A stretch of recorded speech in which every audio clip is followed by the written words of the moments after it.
The internet is amazing for a number of reasons. It's the global network capable of connecting someone in Canada to someone anywhere else in the world. It contains the greatest sources of information to have ever existed. Everything humankind knows is available at our fingertips. And maybe most importantly, it's given us memes. From Grumpy Cat to tiny versions of the US president photoshopped into compromising positions. No matter who you are, there's a meme out there for you. Of course, there are also a number of musical memes that have permeated throughout culture, and that's what we're looking at today, the stories behind 6 musical memes. Before we even get started, it's worth looking at what constitutes a meme. According to Wikipedia, it's an idea, behavior, or style that spreads person to person within a culture. I see it as something that people can adopt and change to fit different scenarios, primarily for the means of humor. We've come to associate memes with the internet, but they extend beyond that and even existed before the digital revolution.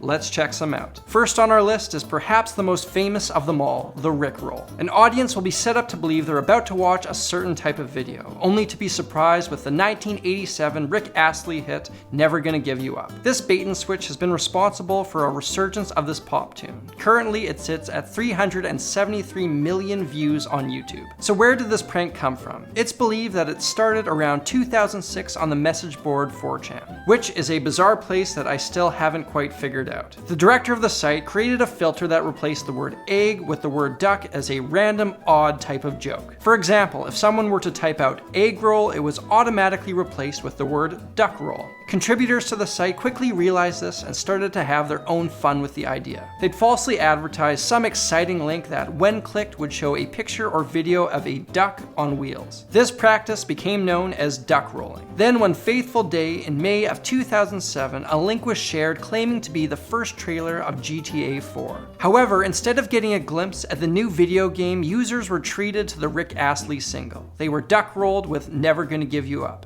The Rickroll was born. Our next meme takes us back long before the internet was invented, the Bach Motif. This dates back to the 18th century when the famed composer Johann Sebastian Bach would create melodies using his name. In German musical nomenclature, the note B is referred to as H, and the note B flat is referred to as B. So the notes B, A, C, H would sound a little something like this.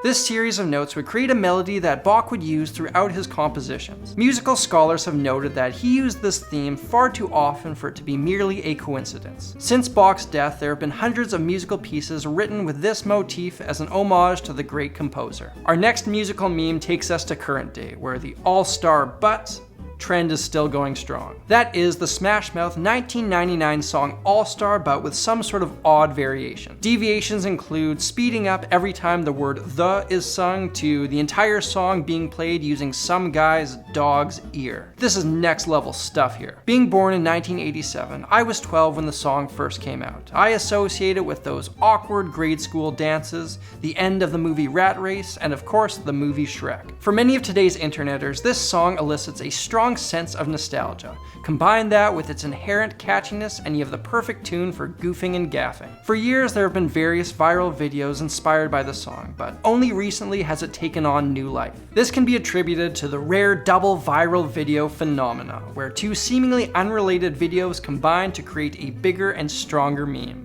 In November of 2016, a video took off on Reddit called The Entire Bee Movie, but every time they say bee, it gets faster. It's a simple enough concept where that movie starring Jerry Seinfeld gets faster and faster as the video progresses. This led to other videos like The Bee Movie Without Bees, as well as countless other variations. A month earlier, YouTuber John Sudano released a cover of All Star sung to the tune of Evanescence's Bring Me to Life. He went on to release a number of other popular videos with a similar concept.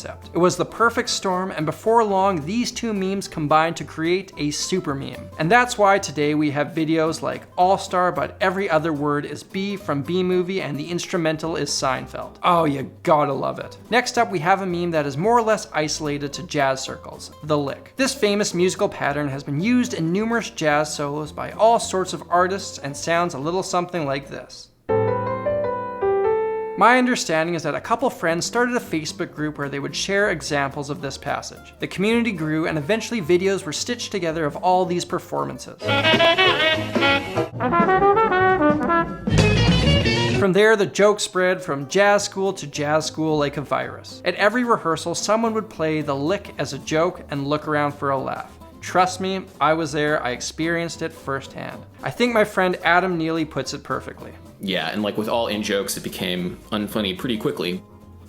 Nailed it, Adam. So why did all these musicians start playing this riff? I'm not sure it was on purpose. It's a simple, nice sounding line that could easily seep into the musical subconscious. It fits nicely under the fingers for most instruments, so without even realizing it, jazzers could end up playing it. There's probably many of these types of licks out there, this just so happens to be the one that was noticed. Moving on to the opposite end of the musical spectrum from jazz is the "Does It Gent" meme. This is one of those things that I've referenced a number of times here, and let me tell you, I've seen many a comment from you guys saying something does or does not gent. So what in God's name even is gent? Some claim it's a subgenre of metal, some claim it's not. Some say it's a lifestyle, some say it's a musical term of endearment. The whole thing is still fresh, new, and to be honest, a little bit confusing. I did discuss the history of this word in another video if you care to check it out. Now, the musical demographic of metalheads on YouTube is disproportionate to the outside world. There are way more of you guys here than I've ever experienced in any other musical circle, and to those of you watching right now,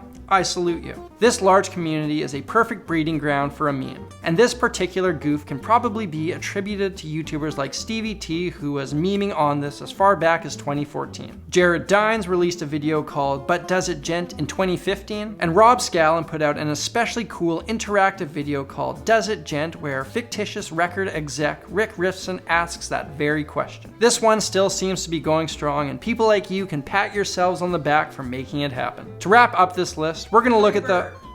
Play Freebird!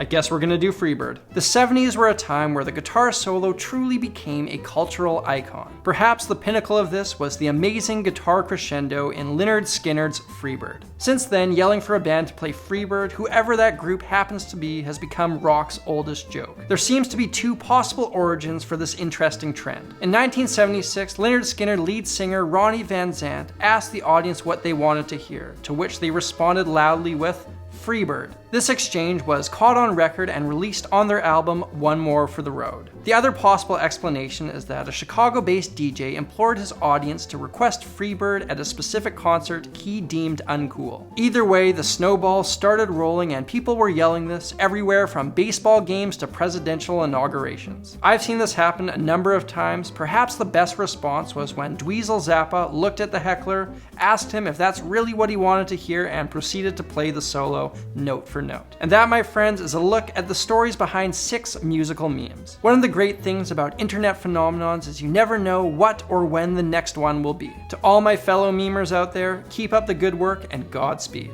Thank you all for watching, and an extra big shout out to everyone who supports my channel through Patreon. If you're new here, make sure you hit that subscribe button. I put out 2 new videos every week, and I would love it if you stuck around. Until next time, I'm Samurai Guitarist, and I will see you again soon.